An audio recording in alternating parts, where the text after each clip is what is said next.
I'm Gene Munster along with Andrew Murphy, and welcome to Loup TV.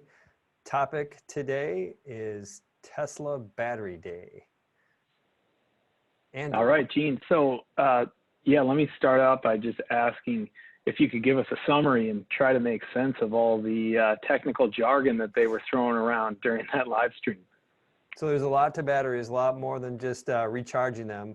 It is chemistry, manufacturing, and it was a high geek factor. I'd put it on a scale of 1 to 10 at about a 9.4, slightly below Autonomy Day, which I'd put at a 9.8 on that scale. And so, yes, a lot there. I think a lot of it went over people's heads, present company included.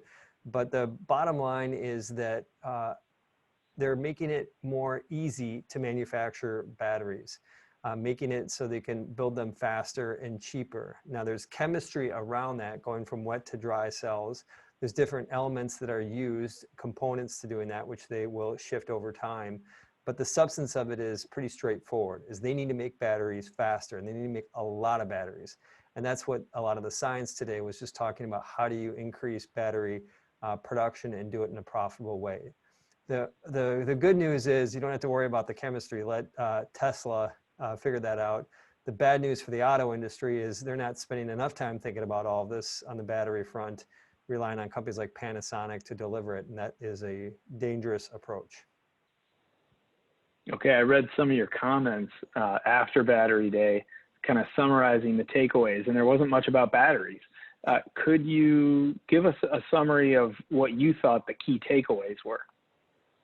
It's all about vertical integration. I mean, we can focus on batteries, but ultimately it's one piece in making a car of the future, an EV car of the future. And so the substance really is allowing them to, Tesla is expanding its vertical integration and including everything from extraction of lithium, which they haven't done in the past, all the way to the end of the cycle with recycling batteries, the design, the chemistry around this. All of this is vertical integration and a massive competitive advantage. And the reason why that's so important is the more vertically integrated they get, the more that they can produce quickly at lower costs.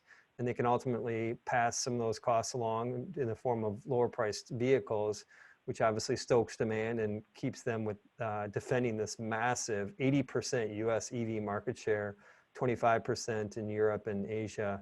But that's how they defend it, is vertical integration. All right, so both the manufacturing commentary and the market share remind me of another company that you follow closely. Could you compare what you're seeing with Tesla and their vertical integration with Apple? If you look at the details, the scale is very different. We're talking about hundreds of millions of devices in Apple's case, and we're talking about 500,000 vehicles in Tesla's case. But the similarities outweigh the differences. And both of these companies are unique in the tech world. Both of them are doing hardware and software. A ton of similarities in this belief that to really do it right, to create a product that is superior, you need to do the full stack, software to manufacturing, even building different machining parts, all of this. And so there's a ton of similarity between the two. The similarities end when we think about the leadership, very different leaders of the companies. And I think the profitability profile is different as well. Reminds me of Steve Jobs, who used to quote Alan Kay talking about the importance of making your own hardware if you're going to make great software. Yeah. And maybe an insight there that Tesla is more of a software company than a hardware company, even though they build cars. I'm going to break that rule, though, and ask you about Model 2. Let's talk about Model 2. Do you see this as a win for consumers or investors or both? Neither? More of a win for consumers. So Model 2, we'll call that the working title. They mentioned it for the first time. This would be $25,000 price point compared to the average U.S. car priced at $36,000 for a new car. So it's 30% below. And again, they talk about it in 3 years, which means it probably is available in 3.5 years and doesn't hit that $25,000 price point for another probably 5 years.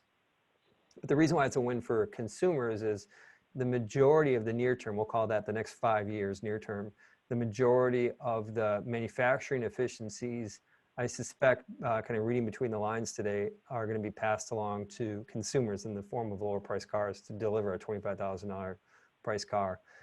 Their margins right now are razor thin, just fractionally profitable, and you got to do some gymnastics to even get to that.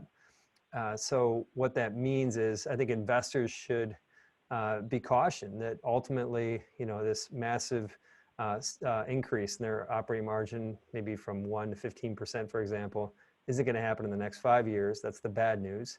The good news is, if they deliver on this, they're just going to continue to cut off the oxygen in the rest of the auto industry. Bad news So for stock auto down today. This is 7%. not a good day for auto. Yeah, well, could argue it's not a good day for Tesla either, with the stock down 7%. Do you think investors have this right, or is this an opportunity for long-term investors? They got it right in the near term, but they're missing it in the long term. Near term, the stock's up over the past year, and they, with all the hype going into it, they had to deliver something that was immediate. They needed that $25,000 car to be available next week for the stock to keep going up, and so that is that gap, that 3 to 5 year gap that we talked about. I think is a lifetime for a lot of investors, and so it's just really hard for them to continue to sponsor, at least after this, the news today. But the news, there was substance. What they're talking about around vertical integration, how they're really zeroing in on the battery to be a long-term competitive advantage, is going to pay off longer term. And this stock is going to have some wild rides. I would not trade this because it is a dangerous stock to trade. But I think long term, even at a $400 billion market cap, it's still going to move in the right direction and move higher. So they even teased out some new markets they could get into as well. So it's not just about cars. What did they talk about? HVAC and aerospace. The idea is just taking existing tech that they're doing well with cars, some of the filtration systems or some of the motors, batteries, and applying that. Fun fact is, what breaks the getting off the grid for a typical homeowner is the air conditioning. And so if they can start to add some efficiencies within that, that's an opportunity. And of course, the flying taxis, there's some battery things that have to happen there, but I wouldn't put the flying taxis in the investment thesis yet, but I would leave with this very simple thought, is that vertical integration is critical, and this company is evolving beyond just a car maker, auto tech maker, to an energy tech company. And I think that that will take years for investors to embrace that investment thesis, but ultimately I think that's where it's going. All right, fun to talk battery day. Love it. Thank you. I'll sign off for Andrew and I from Loup TV. Bye for now.